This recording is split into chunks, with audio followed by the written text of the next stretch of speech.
Sem dúvida. O Minha Mãe é um Saco surgiu exatamente por causa dos conflitos. Diariamente eu vivia um verdadeiro inferno no meu relacionamento com meu filho mais velho. E em todas as interações a gente brigava e ele falava essa frase: mãe, você é um saco. E aquilo ficou marcado, obviamente, né? Então diariamente eu escutava: você é um saco. E teve uma hora que eu cheguei nessa discussão, eu cheguei a falar para ele, sugerir até, já que ele era tão tecnológico, ele que iniciasse um blog para os colegas deles da internet compartilharem a mãe que é um saco. E aí virou inspiração para mim, na verdade. Que ótimo. Tanto é que Minha Mãe é um Saco dizia meu filho adolescente, porque no início, quem não conhecia o site, quem não conhecia o meu trabalho, os meus artigos, entendiam Minha Mãe é um Saco, o filho falando mal da mãe, mas execrando a relação. E aí eu tinha que explicar melhor, né? Mas foi a partir disso que nasceu Minha Mãe é um Saco e virou história para contar e transformar. E o que você pensa que hoje é mais importante quando a gente fala nessa relação mãe-filho? Que eu acho que, por um lado, tem muito, sim, né, dessa magia, desse afeto, dessa possibilidade, desse encantamento de você ver uma pessoa crescendo, acompanhar esse crescimento, esse desenvolvimento, né?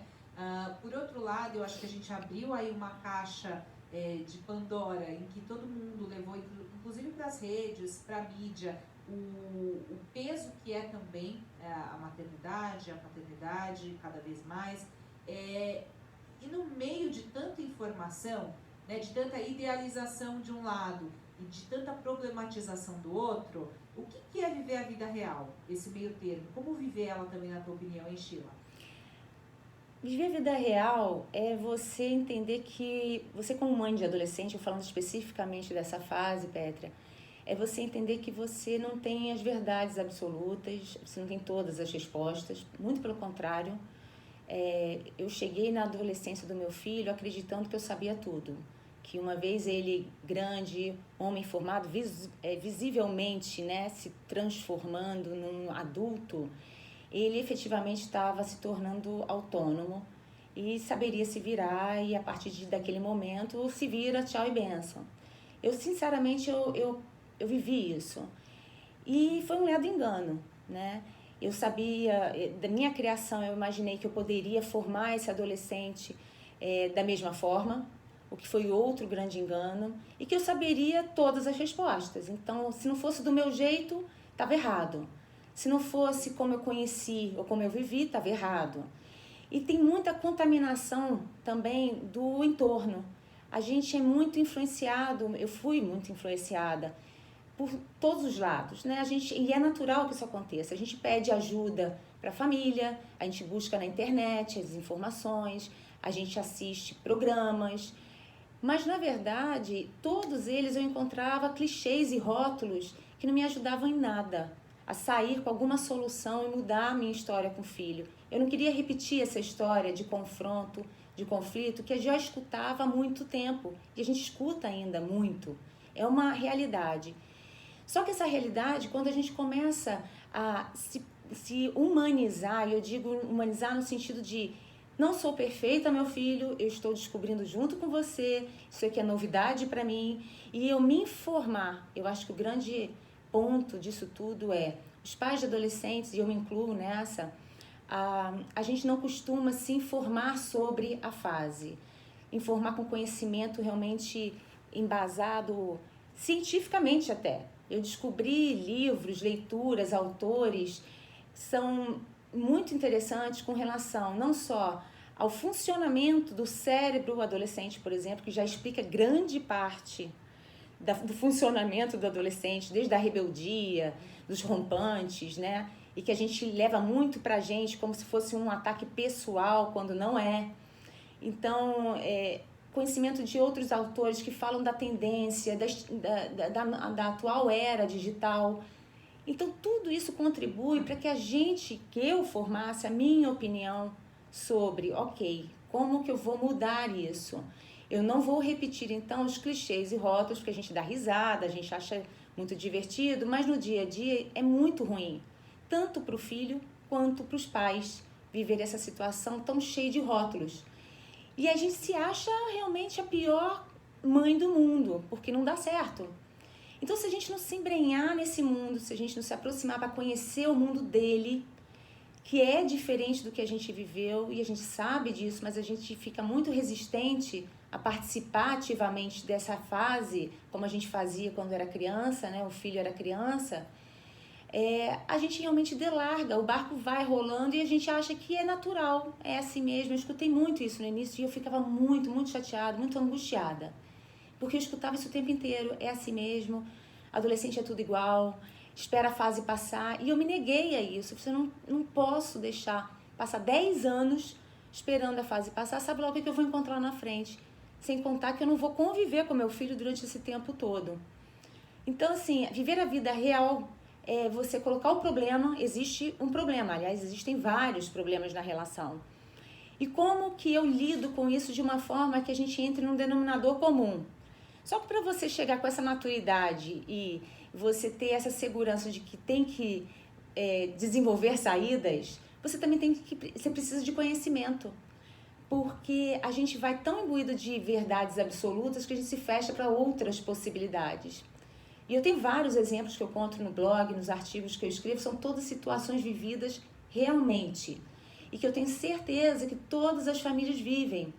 Só que de alguma forma, ou eu trago uma reflexão, porque a gente olhando de fora, a gente entende um pouquinho mais e descobre alguns pontos de melhoria, ou então eu trago o que eu consegui fazer de diferente que deu certo para mim, não como uma receita, mas como uma inspiração. Então, olha, existem saídas. Se você estiver disposto a conhecer e a entender e arregaçar as mangas para realmente conquistar o teu filho, você vai conseguir. Mas isso exige trabalho, exige conhecimento e se abster de todos esses clichês que a gente está habituado a ouvir e a seguir, né? E a repetir.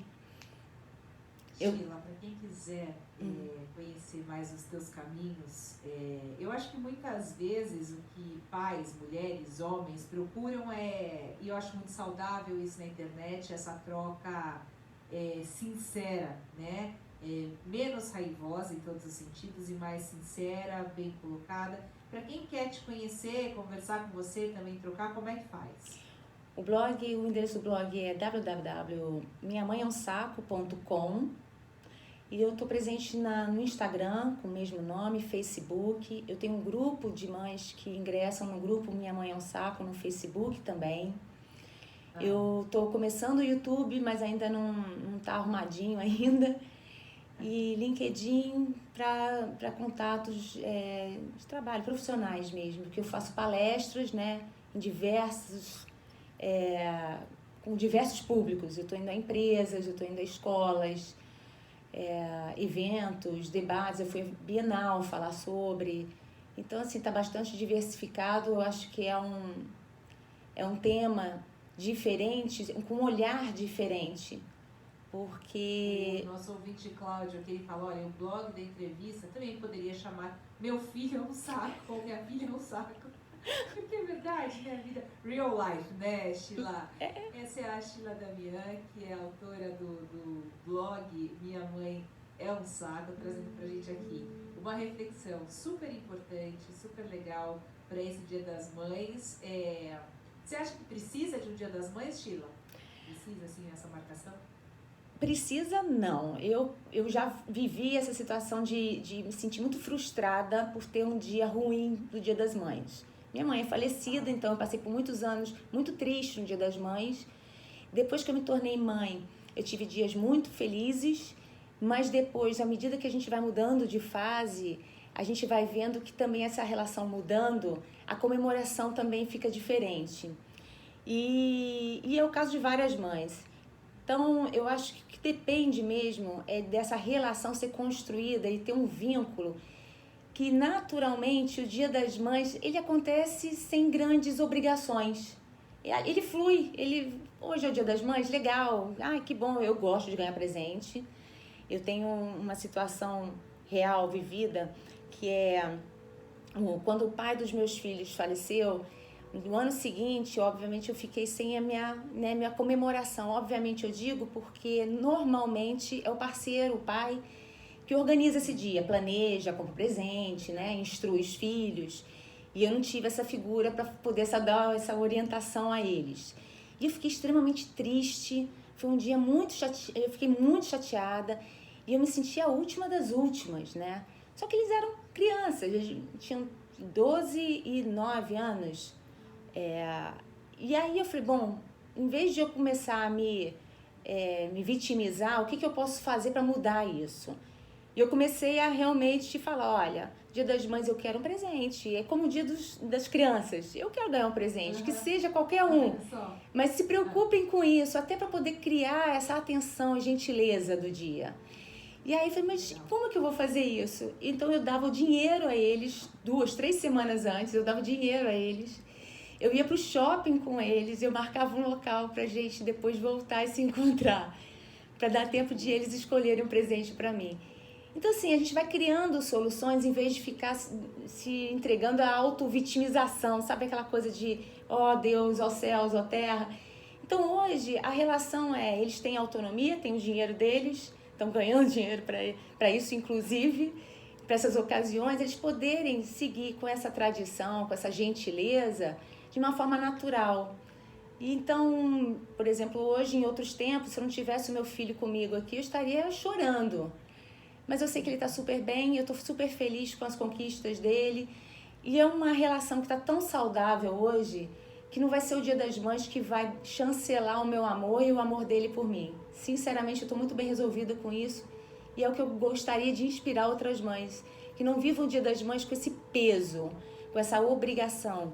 Principalmente porque não é uma obrigação que deve ser da família, porque isso também traz um peso para a família, de ter que superar as expectativas que não precisam ser no Dia das Mães, é no decorrer de toda a vida, né? Criando uma relação saudável, naturalmente esse dia flui. E aí que é o melhor de tudo. Sheila da minha, obrigada pela conversa de hoje. Boa vida para você, bom Dia das Mães. Obrigada, Petra, obrigada a todos os ouvintes. Um feliz Dia das Mães para todas as mães que são um saco.